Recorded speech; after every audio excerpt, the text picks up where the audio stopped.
Selamat pagi anak-anak, hari ini kita kembali berjumpa dengan Miss Emi dalam pembelajaran tema 2, udara bersih bagi kesehatan di pembelajaran keempat. Anak-anak sudah siap untuk belajar? Jika sudah, simak dengan baik ya materi yang Miss Emi akan berikan. Nah, masih ingatkah anak-anak bagaimana cara mendapatkan informasi dari sebuah teks? Cara memperoleh informasi dari sebuah teks yang pertama itu membaca judul teks, kemudian membaca isi teks dengan cermat, lalu yang ketiga mengajukan pertanyaan untuk menggali isi teks ya, mengajukan pertanyaan-pertanyaan dengan kalimat tanya, ada apa, mengapa, bagaimana, kapan, berapa, dan seterusnya. Nah, sekarang misalkan bertanya, pernahkah kalian pergi berwisata bersama keluarga? Pastinya pernah ya. Nah, ketika pergi berwisata, pasti banyak sekali macam kegiatan yang ada di tempat wisata tersebut.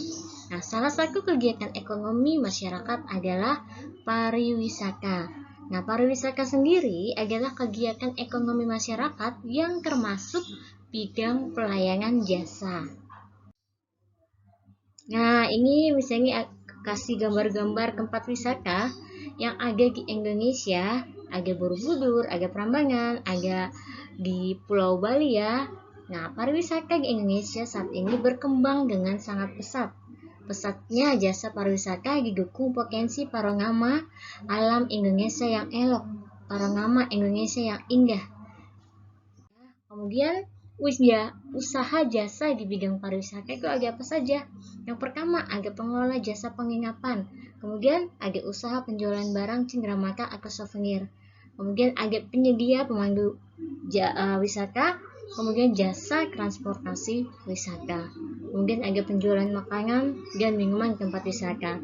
Nah, kita akan masuk jasa penginapan itu biasanya ya, jasa penginapan itu tempat kita kalau berwisata untuk beberapa hari pasti kita akan menginap bisa di sebuah hotel, bisa di sebuah losmen, atau bisa di resort-resort tempat penginapan yang sudah tersedia di tempat pariwisata tersebut.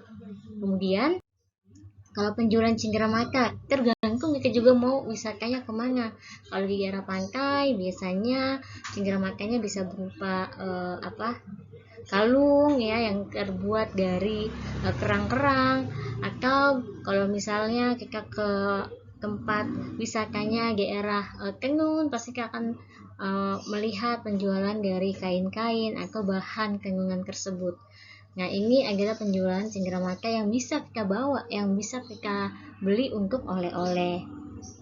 Nah, kemudian ada jasa pemandu wisata. Biasanya di tempat wisata ada pemandu wisatanya yang menjelaskan ini tempat wisata ini berdiri kapan, yang mendirikan siapa, ya kemudian tempatnya ada apa-apa saja. Itu dijelaskan oleh pemandu wisata supaya wisatawan terasa mereka mengerti akan tempat yang dikunjungi. Nah, ini adalah jasa pemandu wisata.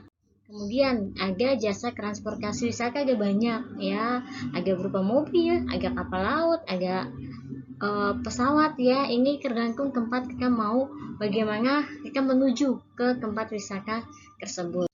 Lalu di tempat wisata pasti ada penjualan makanan dan minuman ya, yang ini sangat menguntungkan penduduk daerah setempat juga karena ini juga dapat meningkatkan ekonomi atau finansial dari warga masyarakat sekitar daerah tempat wisata.